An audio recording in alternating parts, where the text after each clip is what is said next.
नमस्कार दोस्तों, इस चैनल के सभी व्यूअर्स का हार्दिक स्वागत है। और आज के वीडियो में मैं क्लास 12 के मॉलिक्यूलर बेसिस ऑफ इनहेरिटेंस के एक महत्वपूर्ण पोर्शन को डील करने जा रहा हूं, जिसका नाम है प्रोटीन सिंथेसिस।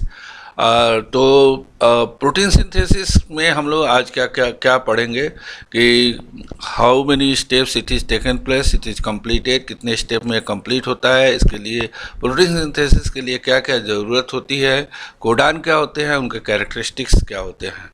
तो और भी कुछ जो जानकारियाँ होंगी वो आपके साथ इसमें शेयर की जाएंगी। तो आइए हम स्टार्ट करते हैं इस चैप्टर को। जो ये आपका चैनल जिसमें मॉलिक्यूलर बेसिस के चौथा पार्ट है, पहले इसके 3 पार्ट हम ऑलरेडी पब्लिश कर चुके हैं, यूट्यूब पे आप देख सकते हैं।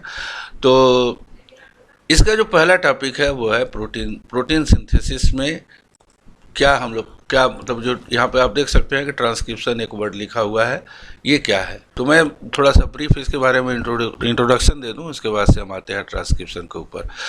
प्रोटीन सिंथेसिस एक प्रोसेस है जिसमें प्रोटीन की सिंथेसिस होती है and it takes place in the ribosomes. ये आप पहले से भी जानते हैं कि राइबोसोम का फंक्शन क्या है, प्रोटीन की सिंथेसिस करना। बट आपको ये भी जानना होगा कि क्या राइबोसोम में ही केवल प्रोटीन सिंथेसिस होती है? नहीं, इसके लिए न्यूक्लियस का सबसे बड़ा इम्पॉर्टेंट रोल होता है। यानी protein synthesis is completed in 2 steps. The first one is called transcription and the second one is called translation. Transcription is completed in the nucleus and translation process is completed in the ribosomes of the cytoplasm. तो हम लोग यहाँ पर पहले हम लोग पढ़ेंगे क्या, ट्रांसक्रिप्शन के बारे में पढ़ेंगे। ट्रांसक्रिप्शन क्या होता है, ये पहली एक चीज़ तो आपको क्लियर हो गई कि ट्रांसक्रिप्शन जो है प्रोटीन सिंथेसिस का पहला स्टेप है। दूसरा स्टेप क्या है, ट्रांसलेशन है। तो ट्रांसक्रिप्शन में क्या होता है, as you know that in the DNA the informations are present in order of basis.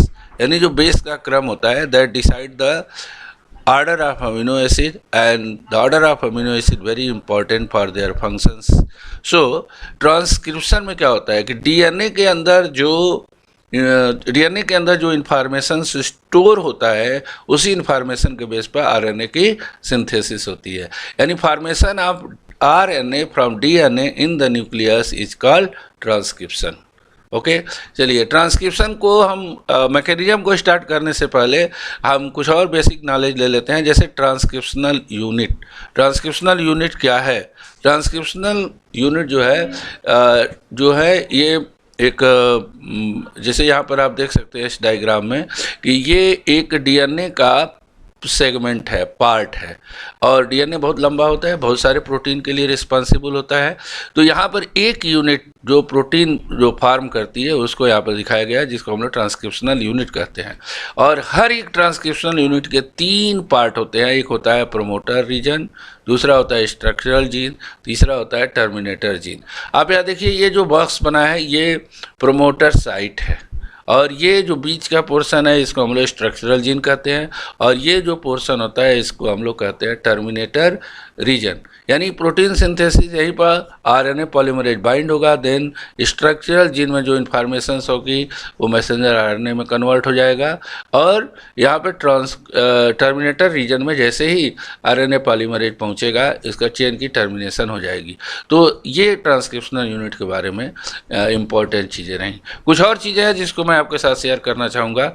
आप देख सकते हैं ये 2 लाइनें खींची हुई है, 2 लाइनें नहीं है, ये 2 डीएनए के स्ट्रैंड है, जिसमें आप देख सकते हैं स्पष्ट रूप से यहाँ पे डायरेक्शन देख सकते हैं, यहाँ पर 3 और 5। यानी ये जो स्ट्रैंड है इसका डायरेक्शन 3:5, और नीचे वाला जो इसका कॉम्प्लीमेंट्री है वो इसका जस्ट कॉम्प्लीमेंट्री का जो होता है 5:3 बोलते हैं। ये जो 3:5 डायरेक्शन का जो पॉलीन्यूक्लियोटाइड चेन है, डीएनए है, एक स्ट्रैंड जो डीएनए का है इसको हम लोग कहते हैं टेम्पलेट स्ट्रैंड। क्यों इसको टेम्पलेट स्ट्रैंड कहते हैं? क्योंकि जो मैसेंजर आरएनए या आरएनए की जो सिंथेसिस होती है उसमें केवल information of this strand is used. दूसरा जिसको हम लोग कोडिंग स्ट्रैंड कहते हैं, इसके इंफॉर्मेशन का ट्रांसक्रिप्शन नहीं होता है। अब प्रश्न उठता है क्यों नहीं होता है? तो इसके पीछे 2 रीजन हम दे सकते हैं।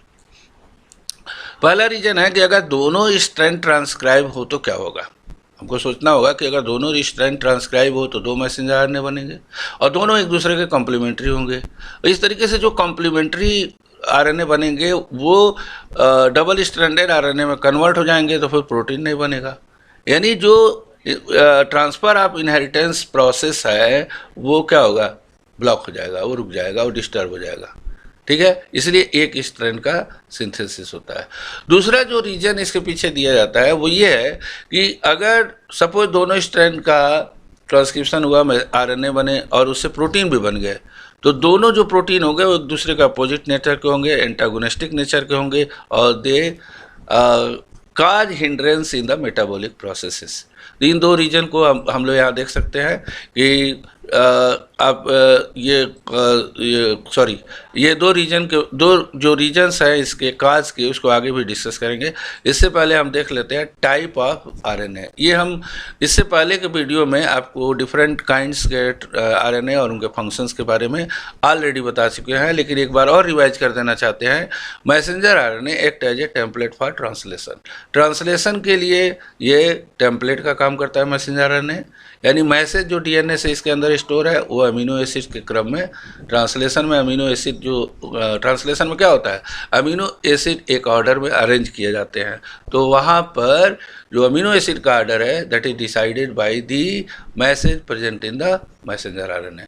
दूसरा ट्रांसफर आरएनए, नाम से यह स्पष्ट है, साइटोप्लाज्म के अंदर अमीनो एसिड्स प्रेजेंट होते हैं और जितने तरह के अमीनो एसिड्स होते हैं उतने तरह के ट्रांसफर आरएनए होते हैं और हर अमीनो एसिड के लिए एक स्पेसिफिक ट्रांसफर आरएनए होता है। तो उस पर्टिकुलर अमीनो एसिड को कैरी कर राइबोसोम तक ले जाने का काम, ट्रांसफ़र करने का काम, यानी साइटोप्लाज्म से राइबोसोम तक जो अमीनो एसिड को ट्रांसफ़र करने का काम जो ट्रांसफ़र आरएनए करता है, इसलिए इसको हम ट्रांसफ़र आरएनए भी कहते हैं। और राइबोसोमल आरएनए, ये तो राइबोसोम का बिल्डिंग यूनिट है यानी कंस्ट्रक्चरल यूनिट है, लेकिन इसका इम्पॉर्टेंट रोल क्या है, play important role, structural role तो है ही है, इसके अलावा कैटेलिटिक रोल भी है ट्रांसलेशन के दौरान। ठीक है, तो ये डिफरेंट काइंड्स के आरएनए के बारे में हमने आपको बता दिया। नाउ ट्रांसक्रिप्टरी मशीनरी, ये क्या है, यानी ट्रांसक्रिप्शन में कुछ चीज़ों की ज़रूरत होगी, तो जिन चीज़ों की ज़रूरत होगी वो क्या क्या हैं और उनकी क्या इम्पोर्टेंस है, ठीक है, उसको हम लोग देखेंगे। सबसे पहले टेम्पलेट के लिए जैसे कि आपको मैंने बताया कि डीएनए के 2 स्ट्रैंड्स होते हैं जिनके 2 अलग अलग डायरेक्शन होते हैं। तो इसमें से एक जो स्ट्रैंड ये होता है टेम्पलेट स्ट्रैंड। इस पर यहाँ से सिंथेसिस, चूँकि प्रोमोटर साइट इस तरफ है और आप जानते हैं कि ट्रांसक्रिप्शन जो है वो हमेशा, या रिप्लिकेशन भी पहले आप पढ़े हैं, तो ट्रांसक्रिप्शन हो या रिप्लिकेशन, उसका जो डायरेक्शन होगा हमेशा 5 to 3 होगा। देखिए प्रोमोटर साइट यहाँ पे है तो इस स्टैंड पर यहाँ 5 है तो इस पर तो ट्रांसक्रिप्शन हो नहीं सकता है, तो इसी पे होता है और इसीलिए टेम्पलेट स्टैंड के रूप में काम करता है। अब ये है कि जो रीजन हम इससे पहले एक बार डिस्कस किए थे कि टेम्पलेट यही दोनों स्ट्रैंड का ट्रांसक्रिप्शन क्यों नहीं होता है, तो उसके बारे में अगर हम यहाँ पर डिस्कस करें, 2 रीजन यहाँ पर दिए गए हैं, आप आगे देखें, यहाँ पर देखें, जैसा कि हमने आपको बताया लेकिन यहाँ पर पढ़ के आपको सुना दे रहा हूँ कि both strand will code for RNA, then 2 different types of protein would form which will make the genetic information transfer system more complicated। 2 antagonistic type के प्रोटीन बनेंगे तो कॉम्प्लिकेटेड हो जाएगा, ऐसा आपको बताया था पहले ही। दूसरा जो पॉइंट है वो ये है कि since the 2 RNA formed by transcription are complementary to each other, they may form double stranded RNA and thus translation will stop।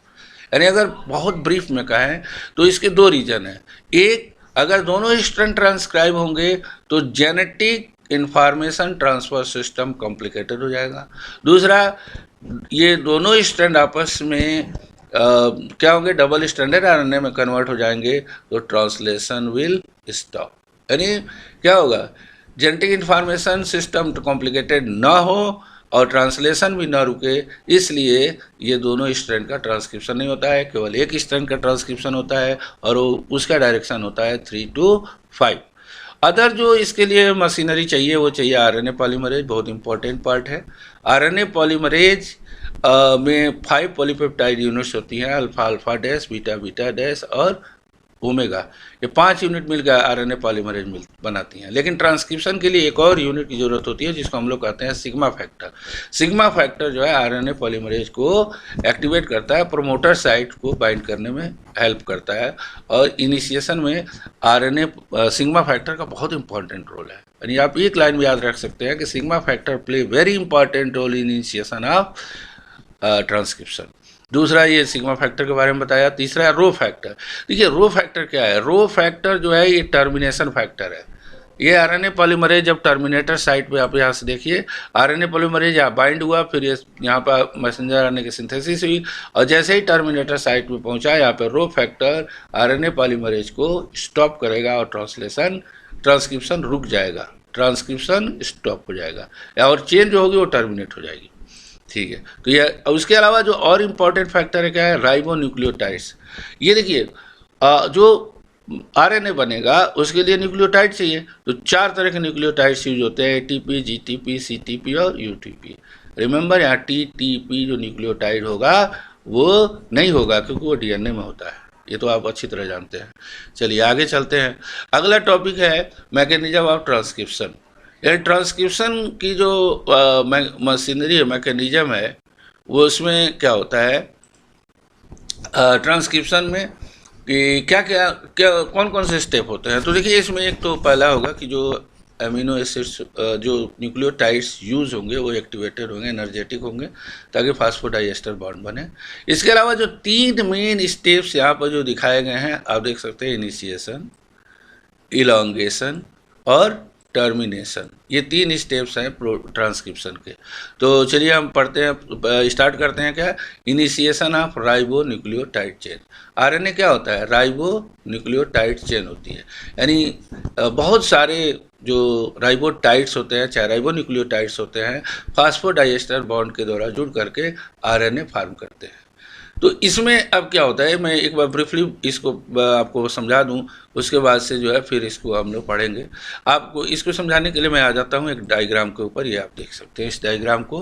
देखिए ये 2 अलग अलग कलर में डीएनए के 2 स्ट्रैंड्स दिखाए गए हैं। आप देख सकते हैं ये 3, इसका डायरेक्शन 3 to 5 है और इसका डायरेक्शन 5 to 3। ठीक है, तो जो ट्रांसक्रिप्शन होगा वो इस जो ये दिखाया जा रहा है इसी जो डीएनए स्ट्रैंड्स है उसी का ये ट्रांसक्रिप्शन होगा।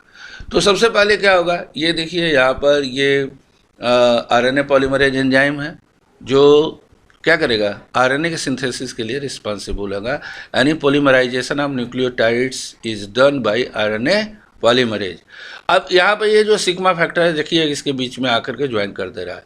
तो आरएनए पॉलीमरेज के साथ सिग्मा फैक्टर ज्वाइन करके प्रोमोटर साइट को फाइंड करते हैं और प्रोमोटर साइट पे ये आरएनए पॉलीमरेज बाइंड हो जाएगा। तो ये हो गया आपका इनिशिएशन। अब इसके बाद से क्या होगा, इनिशिएशन के बाद अगला स्टेप है ये इलांगेशन। ये इलांगेशन है। तो इलांगेशन में क्या होगा, इस चीज़ को यहाँ न दिखा के यहाँ दिखाने की कोशिश की गई है। देखिए इस डायग्राम में इनिशिएशन ऑलरेडी हो चुका है। होता क्या है कि आरएनए पॉलीमरेज एंजाइम इसके जो 2 पॉली न्यूक्लियोटाइड स्ट्रैंड्स हैं जो हाइड्रोजन बॉन्ड के द्वारा जुड़े होते हैं, इन हाइड्रोजन बॉन्ड को ब्रेक करता है, टेम्पोरली ब्रेक करेगा। डीएनए रिप्लिकेशन की तरह कंप्लीटली नहीं ब्रेक करेगा। ये जैसे ही ये ब्रेक होगा, ये देखिए आपको बेस जो होते हैं वो एक्सपोज हो जाएंगे, और जब बेस एक्सपोज हो जाएंगे तो आरएनए पॉलीमरेज क्या करेगा, इन बेस के कॉम्प्लीमेंट्री बेस को ऐड करना शुरू कर देगा, और इस तरीके से ये मैसेंजर आरएनए की चेन बननी शुरू हो जाएगी। एक बात यहाँ ध्यान रखिएगा कि यहाँ पर जो बॉन्ड बनता है वो 2 न्यूक्लियोटाइड के बीच में आपस में बनता है। या आरएनए किसी भी स्थिति में डीएनए से कोई बॉन्ड नहीं बनाता है। यहाँ पर जो जैसे मान लीजिए कि अगर यहाँ पर ए अगर बेस है तो इसके कॉम्प्लीमेंट्री यहाँ पर यू बेस आएगा, अगर जी यहाँ पर है तो यहाँ पर सी आएगा। तो यहाँ पर यू और सी के बीच में क्या बनेगा, फास्फोडाइएस्टर बॉन्ड बनेगा। इस तरीके से डाई न्यूक्लियोटाइड बन जाएंगे, फिर ट्राई, फिर ऐसे पॉली न्यूक्लियोटाइड चेन फॉर्म हो जाएगी। और जैसे ही ये कॉम्प्लीमेंट्री बेस के रिलेटेड जो यहाँ पर राइबोटाइड जो है जुड़ते चले जाएंगे, ऐसे ही आरएनए पॉलीमरेज आगे की तरफ बढ़ता जाएगा और पीछे की तरफ से ये डीएनए की कॉइलिंग होती चली जाएगी। और ये प्रोसेस कंटिन्यू होगा कहाँ तक, टर्मिनेशन साइट तक। जैसे ही टर्मिनेशन साइट पर आरएनए पॉलीमरेज पहुँचेगा, फिर क्या होगा, यहाँ पर रो जो सिग्मा फैक्टर यहाँ सेपरेट हो गया था, यहाँ पर जो है रो फैक्टर यहाँ पर आ जाएगा। और आपको मैंने पहले बताया कि रो फैक्टर एक तरह का टर्मिनेशन फैक्टर है। ये क्या करेगा कि इस जो आरएनए की चेन जो बन रही थी उसको ब्रेक कर देगा और इस तरीके से आरएनए चेन न्यूक्लियस के अंदर, न्यूक्लियोप्लाज्म के अंदर रिलीज हो जाएगी और आरएनए पॉलीमरेज भी डिसोसिएट हो जाएगा। ठीक है, तो ये देखिए इनिशिएशन है, ये इलॉन्गेशन है और ये टर्मिनेशन प्रोसेस है। ये बहुत इंपॉर्टेंट फेज है, इसलिए एक बार और इसको समझने की कोशिश कीजिए। सबसे इनिशिएशन में क्या होगा, आरएनए पॉलीमरेज और सिग्मा फैक्टर ऐड होंगे and they attach to the promoter site. A promoter site is a place where from where transcription is started. अब क्या करेगा, इसके बाद आरएनए पॉलीमरेज क्या करेगा, आरएनए पॉलीमरेज इस लोकल प्लेस पर जो हाइड्रोजन बॉन्ड है, दो न्यूक्लियोटाइड चेन के बीच में जो हाइड्रोजन बॉन्ड है उसको ब्रेक करेगा और ब्रेक करेगा तो यहाँ पर जो बेस होंगे ये एक्सपोज हो जाएंगे। यानी अगर जो बेस का जो क्रम यहाँ पे है उसी के कॉम्प्लीमेंट्री बेस जो है ये आरएनए पॉलीमरेज यहाँ पर ऐड करना शुरू करेगा और ये जो न्यूक्लियोटाइड्स होंगे, राइबोटाइड्स होंगे, वो एक दूसरे से फास्फोडाइएस्टर से जुड़ते चले जाएंगे और इस तरीके से चेन इलांगेट होती चली जाएगी। जब इस पोर्शन का ट्रांसक्रिप्शन हो जाएगा आरएनए पॉलीमरेज आगे बढ़ जाएगा और ये डीएनए का पोर्शन फिर अपनी पूर्व अवस्था में आ जाएगा। ठीक है, तो ये इलॉन्गेशन है। अब उसके बाद से जैसे ही टर्मिनेटर साइट पे आरएनए पॉलीमरेज पहुंचेगा वहाँ पर क्या होगा, रो फैक्टर, एक और फैक्टर जो रो फैक्टर है आकर ऐड होगा और क्या करेगा, ये आरएनए पॉलीमरेज को ट्रांसक्रिप्शन से रोक देगा और इस तरीके से ये जो आरएनए चेन जितनी सिंथेसाइज हुई है वो रिलीज हो जाएगी। ठीक है, और ये न्यूक्लियोप्लाज्म के अंदर रिलीज हो जाएगी। ठीक है, तो this is all about the transcription. चलिए इसके स्टेटमेंट जो भी लिखा है मैंने पढ़ देता हूँ। RNA polymerase enzyme bind to promoter site of the transcriptional unit of template DNA. RNA polymerase breaks hydrogen bond near transcriptional start site यानी promoter site. As a result, transcriptional bubble is formed. जाहिर सी बात है कि ये जो bubble बन रहा है इसको हम लोग ट्रांसक्रिप्शनल बबल कहते हैं। यहाँ पर देखिए बबल जो बन रहे हैं ये ट्रांसक्रिप्शनल बबल है। ठीक है, तो इनिशिएशन हुआ, उसके बाद से क्या होगा, पॉलीमरेज एंजाइम जो है वो राइबो न्यूक्लियोटाइड्स को ऐड करना शुरू कर देगा। सिग्मा फैक्टर एक इम्पॉर्टेंट रोल प्ले करेगा इनिशिएशन में। उसके बाद से दूसरा स्टेप है elongation. RNA polymerase enzyme polymerise the ribotide, ribo nucleotide चाहे राइबोटाइड कह सकते हैं। तो लेकिन इसका डायरेक्शन याद रखिए 5:3 डायरेक्शन, 5-3 डायरेक्शन में टेम्पलेट स्ट्रैंड पर ट्रांसक्रिप्शन होगा। ठीक है, तो इलांगेशन होती चली जाएगी। अभी आपको डिटेल में बताया। टर्मिनेशन में क्या, A terminator site as RNA polymerase reach to terminator site, RNA chain जो है वो क्या होगी, रिलीज हो जाएगी, dissociated from template DNA. Template DNA जो आरएनए जो जिसने आरएनए पॉलीमरेज ने जो आरएनए को सिंथेसाइज किया है वो न्यूक्लियोप्लाज्म में रिलीज हो जाएगा। ठीक है, ये जो दो आप यहाँ पर आप देख रहे हैं ये चीज़ें जो हैं एक्चुअली ये रिपीट हो गई इसलिए मैं डिलीट कर दे रहा हूँ यहाँ पे। ठीक है, अब आप इसको ऐसे देख सकते हैं। चलिए, तो ये हो गया आपका ट्रांसक्रिप्शन। ठीक है, अब ट्रांसक्रिप्शन के बाद से जो है यहाँ पर समरी है एक, चूँकि प्रोकैरियोट और यूकैरियोट के अंदर जो ट्रांसक्रिप्शन होता है वो थोड़ा सा डिफरेंस होता है। तो क्या डिफरेंसेस होते हैं उसको हम देखते हैं।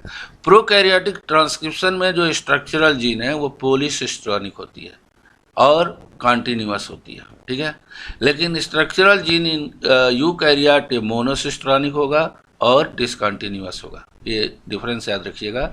इन prokaryotic it is polycistronic and continuous, in eukaryote it is monocistronic and discontinuous. दूसरी बात कि प्रोकैरियोट में जो 3 तरह के आरएनए होते हैं उनकी सिंथेसिस के लिए एक ही एंजाइम रिस्पॉन्सिबल होता है जिसका नाम है डीएनए डिपेंडेंट आरएनए पॉलीमरेज। यहाँ पर पॉलीमरेज छूट गया है, इसको आप लिख सकते, हम लिख दे रहे हैं POLYMERASE,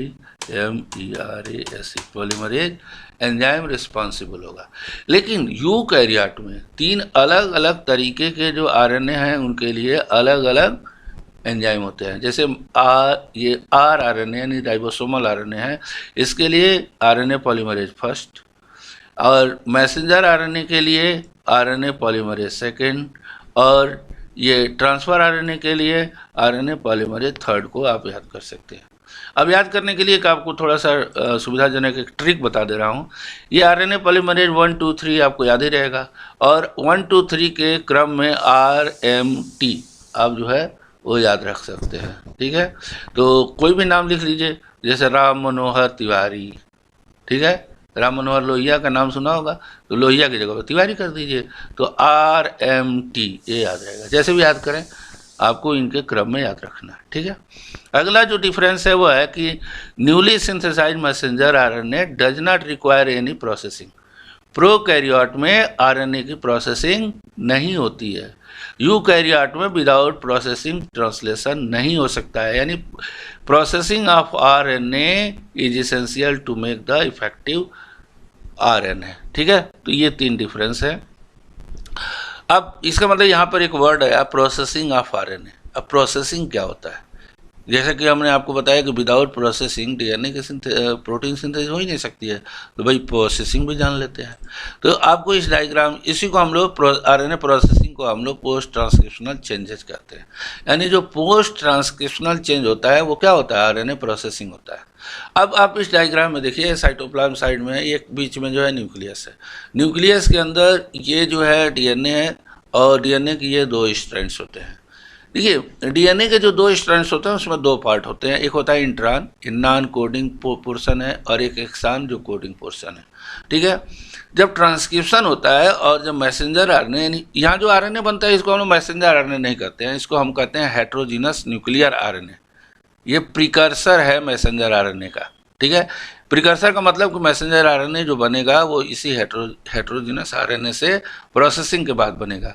तो इस जो डीएनए के ट्रांसक्रिप्शन के बाद जो यहाँ पे आरएनए जो हेटेरोजीनस न्यूक्लियर आरएनए बनता है, इसमें 2 पार्ट होते हैं। एक जो है क्या होता है कि इसमें इंट्रॉन्स भी होते हैं और एक्सान होते हैं।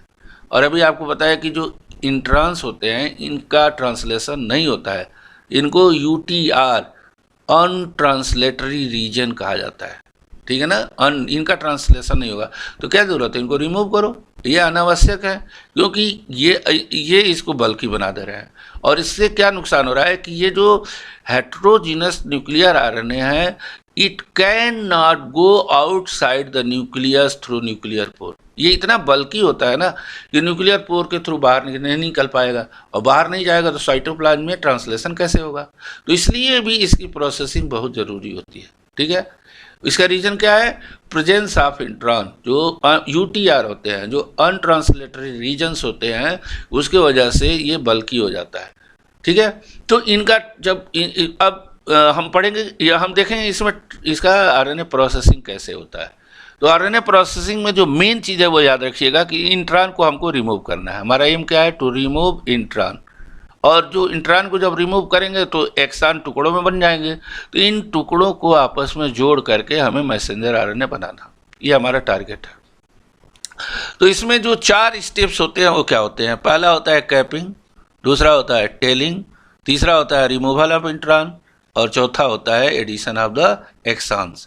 तो ये 4 इंपॉर्टेंट स्टेप्स में हम इसको जो है कंप्लीट कर सकते हैं। अब यहाँ पर इसी चीज़ का डिस्क्रिप्शन आपको यहाँ पर दिखा दें कि इसमें क्या होता है। जो 4 स्टेप की हम बात कर रहे थे यहाँ पर, बाकी ये चीज़ें हमने आपको पहले ही जो है एक्सप्लेन कर दिया है, आप पढ़ लीजिएगा इसको। RNA processing is completed in following step. पहला क्या है? कैपिंग। जो पहला चीज़ क्या है? कैपिंग। कैपिंग में क्या होता है आप देखिए। कैपिंग में जो मैसेंजर जो हेटेरोजीनस न्यूक्लियर आरएनए का जो 5th एंड है, ये देखिए 5th एंड पे एक जो है 7 मेथिल ग्वानोसिन ऐड हो जाएगा, यानी addition of 7 methyl guanosine at 5th end is called capping. दूसरा क्या होता है? 3rd एंड पे जो है पोली एडेनिन, यानी बहुत सारे एडेनिन, लगभग 200 एडेनिन बेस जो है जुड़ जाते हैं, तो ये 3rd एंड पे होगा, तो इसको हम लोग टेलिंग कहते हैं। इस प्रोसेस को हम क्या कहेंगे? टेलिंग। टेलिंग क्या है? टेलिंग का मतलब addition of poly adenine at 3rd end of heterogeneous nuclear RNA को टेलिंग कहते हैं। उसके बाद से क्या होगा देखिए, उसके बाद introns are removed by RNA splicing. Splice मतलब काटना, यानी एक्सान और इंट्रॉन के बीच में जो ज्वाइंट है उसको कट कर दीजिए, इंट्रॉन रिमूव हो जाएंगे, ठीक है। तो इस प्रोसेस को हम कहते हैं आरएनए स्प्लाइसिंग। उसके बाद द टू एक्सॉन्स होंगे, they are join together to form a functional messenger RNA. तो दोनों एक्सान जुड़ जाएंगे, फंक्शनल मैसेंजर आरएनए बन जाएगा। यानी हेट्रोजिनस न्यूक्लियर आरएनए से मैसेंजर आरएनए का बनना आरएनए प्रोसेसिंग कहलाता है। चलिए अब अगले टॉपिक पर चलते हैं, जेनेटिक कोड। जेनेटिक कोड क्या होता है? जेनेटिक कोड जो है एक कंप्लीट कलेक्शन ऑफ कोडान है। तो कोडान क्या है? कोडान क्या होता है? ए ट्रिपलेट ऑफ 3 नाइट्रोजनस बेस। चार तरह के बेस होते हैं। तो इन 4 तरह के बेस के अगर डिफरेंट हम कॉम्बिनेशंस बनाएं तो टोटल में एक कॉम्बिनेशन में 3 बेस होना चाहिए। तो टोटल हमारे पास 64 कोडान्स बनते हैं। कोडान तो क्लियर हो गया ना? कोडान क्या है? ट्रिपलेट ऑफ बेसिस, यानी 3 बेसिस का समूह, जैसे ए जी ए, सी, ए टी नहीं होगा क्योंकि ये राइबोसोम है, यू होगा। तो इस तरीके के आप देखेंगे बुक में आपके जो है आपको 64 कॉम्बिनेशंस बनते हैं, उनको हम लोग कोडान बोलते हैं। और इन 64 कोडान के कंप्लीट सेट को हम जेनेटिक कोड कहते हैं। अब इनको कोड क्यों कहा गया? इसलिए ये 3 बेस का जो सीक्वेंस होता है वो एक अमीनो एसिड को डिसाइड करता है। ठीक है, 3 बेस का सीक्वेंस एक अमीनो एसिड को डिसाइड करेगा। अच्छा, अब हम पढ़ते हैं यहाँ पर important characteristics of genetic code. Genetic code के इंपॉर्टेंट कैरेक्टरिस्टिक्स क्या है? तो पहला चीज़ तो ये होता है कि जो कोडान्स होते हैं वो ट्रिपलेट होते हैं, यानी 3 बेस का समूह होता है। इस तरह से 64 कोडान बनते हैं। अब out of 64 codon only 61 has ability to code amino acid. 3 codon जो है अमीनो एसिड को कोड नहीं करते हैं, किसी भी अमीनो एसिड को कोड नहीं करते हैं। तो उनके पास कहा जाता है कि उनके पास अमीनो एसिड को कोड करने के सेंस नहीं है, इसलिए उनको नॉनसेंस कोडान कहा गया। बाद में इनका रोल देखा गया कि ये तो ट्रांसलेशन में चेन को टर्मिनेट करने में बहुत इंपॉर्टेंट रोल प्ले कर रहे हैं, तो इनका नाम स्टॉप कोडान या इनका नाम स्टॉप सिग्नल या इनका नाम टर्मिनेशन कोडान रख दिया गया। चलिए अगली प्रॉपर्टी अगर हम देखें, जो कोडान्स होते हैं ये नॉन एम्बिगुअस होते हैं। अब नॉन एम्बिगुअस का मतलब क्या हुआ? ये देखिए, इनमें कोई कन्फ्यूजन नहीं होता है किस अमीनो एसिड को कोड करना है। हर कोडान का फिक्स होता है, वो किसी भी परिस्थिति में चेंज नहीं होता है। तो ये नॉन एम्बिगुअस होते हैं। दूसरी तरफ डीजनरेस का, अब यहाँ पर आपको एक चीज़ मैं बताना चाहूँगा कि डीजनरेट क्या होता है। देखिए, कोडान कितने हैं? 61। अमीनो एसिड कितने हैं? 20। तो एक अमीनो एसिड के एक से अधिक कोडान हो सकते हैं। अगर पर अमीनो एसिड रेशियो देखा जाए तो 3 बन रहा है। तो इस तरीके से एक अमीनो एसिड के बहुत सारे कोडान हो सकते हैं, इसी को डीजनरेसी कहा जाता है। अब जैसे यहाँ एग्जाम्पल के लिए मैंने दिखाया है कि जो आर्जिनिन है, आर्जिनिन एक अमीनो एसिड है और आर्जिनिन को कोड करने के लिए 6 कोडान हैं। कौन कौन? CGU, CGC, CGA, CGG, CGAGA और AGG। ये 6 कोडान आर्जिनिन को कोड करते हैं। इस तरह से ऑलमोस्ट सभी अमीनो एसिड के एक से अधिक कोडान होते हैं। ठीक है, हालांकि कुछ अमीनो एसिड ऐसे हैं जिनके केवल एक ही कोडान होते हैं। चलिए, अब जेनेटिक कोड क्या होता है? यूनिवर्सल होता है। यूनिवर्सल का मतलब प्रोकैरियोट हो, यूकैरियोट हो, माइटोकॉन्ड्रिया हो, साइटोप्लाज्म हो, क्लोरोप्लास्ट हो, जहाँ भी कोडान होगा वो उसका अमीनो एसिड फिक्स होगा, वो चेंज नहीं होता है। तो मैंने उनका रोल हर जगह फिक्स होता है, यूनिवर्सल होते हैं, मतलब everywhere they perform the same function. इसके बाद से जेनेटिक कोड कॉमालेस होते हैं। कोई भी जेनेटिक कोडान कामा पंक्चुएशन के लिए यूज नहीं होगा, कामा के लिए, फुल स्टॉप के लिए या कोलन, ये जो भी कहिए। अब कहीं इस तरह का कोई कोडान इस तरह का फंक्शन नहीं करता है। ठीक है, अब इसके बाद से जेनेटिक कोडान नॉन ओवरलैपिंग होते हैं। और एक और चीज़ है बहुत इंपॉर्टेंट है कि कोडान नॉन ओवरलैपिंग होते हैं। यानी अगर मान लीजिए 3 बेस है तो एक अमीनो एसिड को कोड कर दिया, अब 2 और ऐड हो गए, 2 और 5 का मान लो एक बेस का क्रम है, तो ऐसा नहीं है कि बीच वाला दोनों में कॉमन हो जाए, कॉमन नहीं होता है, इसलिए इसको नॉन ओवरलैपिंग करते हैं। वो 6 बेस होंगे ना, तभी 2 अमीनो एसिड कोड होंगे, अदरवाइज एक ही कोड होगा। ये ध्यान रखिएगा, ये 3 का मल्टीपुल में जब कोडान्स होंगे तभी अमीनो एसिड एग्जैक्ट नंबर मतलब वो होंगे। कोई कोडान, कोई एक बेस ओवरलैप नहीं करेगा एक दूसरे के साथ। चलिए अगला जो है, तो ये जेनेटिक कोड के कुछ कैरेक्टरिस्टिक्स रहे। कुछ और इम्पॉर्टेंट जेनेटिक कोड से संबंधित फैक्ट्स देख लेते हैं इनिशिएशन कोडान क्या होता है। तो देखिए, जो पहला अमीनो एसिड कोड होगा ना, वो मेथियोनिन होता है, मेथियोनिन, और उसको कोड करता है AUG, यानी first amino acid is methionine and it is coded by AUG, but sometimes it may be coded by GUG also, यानी मेनली यही है। लेकिन अगर ये नहीं रहा या किसी वजह से कोई प्रॉब्लम है तो GUG भी कोड कर देगा, लेकिन जो अमीनो एसिड पहला होगा वो हमेशा मेथियोनिन होगा। अब स्टॉप कोडान, जैसे आपको पहले आपको बात किया कि कुछ ऐसे कोडान्स होते हैं जो अमीनो एसिड को कोड नहीं करते हैं, उनको हम लोग स्टॉप कोडान, स्टॉप सिग्नल या टर्मिनेशन कोडान कहते हैं। ठीक है, तो ये कौन कौन है? ये UAG, UAA और UGA, ये जो 3 अमीनो एसिड हैं, 3 जो कोडान हैं, इनको हम लोग टर्मिनेटिंग कोडान कहते हैं। ठीक है, अब UAG का नाम क्या है? अंबर। ठीक है, इसी तरह से UAA का नाम क्या है? ओकर, और UGA का नाम है ओपल। तो अंबर, ओकर, ओपल, ये 3 टर्मिनेटिंग कोडान के नाम है। ठीक है, अब यहाँ पर एक और चीज़ बताएगा, वोबल हाइपोथेसिस क्या है। इसमें जो वोबल हाइपोथेसिस को क्रिक्स ने प्रपोज किया था 1966 में। According to this hypothesis, transfer RNA anticodon has the ability to wobble at its fifth end by pairing with even non complementary base of a messenger RNA codon at 1 position. ठीक है, okay. अब हम आते हैं translation पर। ये भी बहुत इंपॉर्टेंट टॉपिक है। ट्रांसलेशन क्या होता है?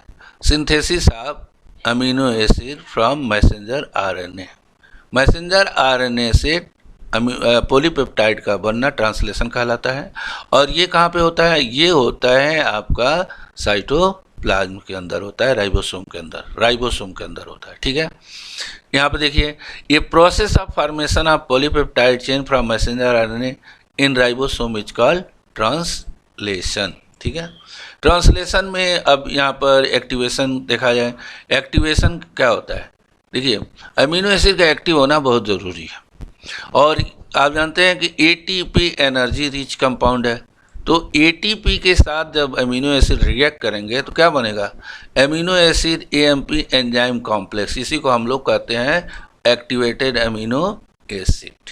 ठीक है, अब तो amino acid plus ATP plus enzyme equal to, और इसमें एक एंजाइम रोल प्ले करेगा। जो एंजाइम लिखा है इसका ये स्पेसिफिक नाम है इस एंजाइम का, उसका नाम है amino acid transfer RNA synthetase. इस एंजाइम का नाम है amino acid transfer RNA synthetase. ठीक है, अगले स्टेप में क्या होगा? ये जो अमीनो एसिड है, एक्टिवेटेड जो अमीनो एसिड है, it is transfer to the transfer RNA।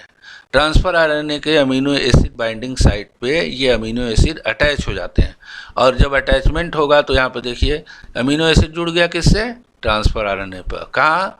Amino acid binding site, जो CCA ऑर्डर था। और ट्रांसफर RNA का आप स्ट्रक्चर देखिए। ठीक है, और यहाँ पर AMP और पायरोफॉस्फेट सेपरेट हो जाएंगे। ठीक है, चलिए नेक्स्ट स्टेप क्या है? Initiation of polypeptide chain. Polypeptide chain का इनिशिएशन क्या होता है?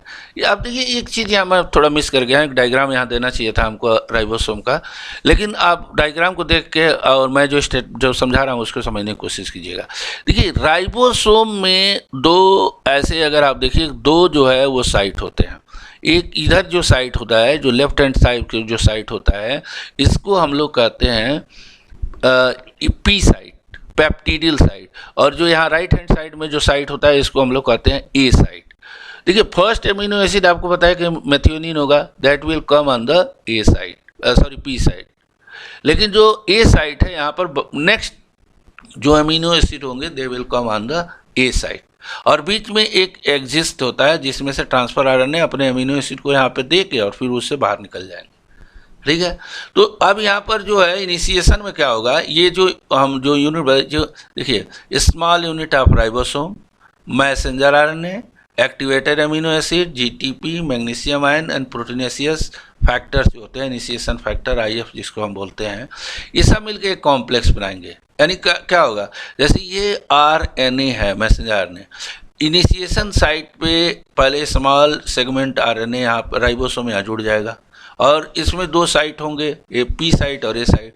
तो P साइट पर जो है वो मेथियोनिन आके जुड़ेगा, और उसके बाद से यहाँ पर उस जो राइबो ट्रांसफर आने होगा एग्जिट साइट से बाहर निकल जाएगा और फिर जो लार्जर यूनिट ऑफ जो राइबोसोम है वो यहाँ आकर के जुड़ जाएगा। तो ये जो कॉम्प्लेक्स बना है इसी को हम लोग इनिशिएशन बोलते हैं। अब क्या होगा नेक्स्ट स्टेप में, जब लार्जर यूनिट आके जुड़ जाएगा तो एक और अमीनो एसिड जो है वो ए साइट पे आ जाएगा, ठीक है। और ए साइट पर जैसे ही, जिसको हम लोग ए साइट और पी साइट, यहाँ पर जो ए साइट पे अमीनो एसिड आएगा और पी साइट पर जो अमीनो एसिड प्रेजेंट है, इनके बीच में एक बॉन्ड बनेगा जिसको हम पेप्टाइड बॉन्ड कहते हैं। इस तरीके से डाइपेप्टाइड बन जाएगा, ठीक है। अब अगले स्टेप में क्या होगा, अगले स्टेप में देखेंगे कि ये जो डाइपेप्टाइड्स हैं फिर जो है ट्रांसलोकेशन होगा। ट्रांसलोकेशन में क्या होगा, ये देखिए, ribosome moves forward bye 1 codon and this in the direction of 5:3 and this process is called translocation. इसको हम लोग क्या करते हैं, translocation. This process is called translocation. और इसके लिए जो एंजाइम जिम्मेदार होगा उसका नाम होता है ट्रांसलोकेज एंजाइम, इसके लिए जिम्मेदार होता है, ठीक है। अच्छा, यहाँ पर एमिनो एसिड जो है इसी मैनर में ऐड होते जाएंगे, पॉलीपेप्टाइड चेन बन जाएगी। और टर्मिनेशन ऑफ पॉलीपेप्टाइड चेन, जैसा कि आपको बताया कि 3 जो है वो स्टॉप सिग्नल्स होते हैं। जैसे ही स्टॉप सिग्नल्स आएंगे पर्टिकुलर प्लेस पे पॉलीपेप्टाइड चेन की सिंथेसिस, वहाँ पर कोई एमिनो एसिड जब सिंथेसाइज नहीं होगा तो वो चेन अपने आप टर्मिनेट हो जाएगी, ठीक है। तो इसको हम लोग कहते हैं टर्मिनेशन ऑफ पॉलीपेप्टाइड चेन। तो ये आपका ट्रांसक्रिप्शन प्रोसेस के बारे में, transcription, translation, genetic code of RNA processing, 4 topic को मैंने कवर किया है। थोड़ी सी वीडियो लंबा हो गया है लेकिन समझाने की मैंने कोशिश की है। मेरा प्रयास कितना सफल रहा, आपको कैसा लगा, आप कमेंट करके ज़रूर बताइएगा, जिससे मेरा मनोबल बढ़े और मैं इससे भी अच्छे वीडियो बना के आपके सामने हाजिर हो सकूँ। Thank you very much.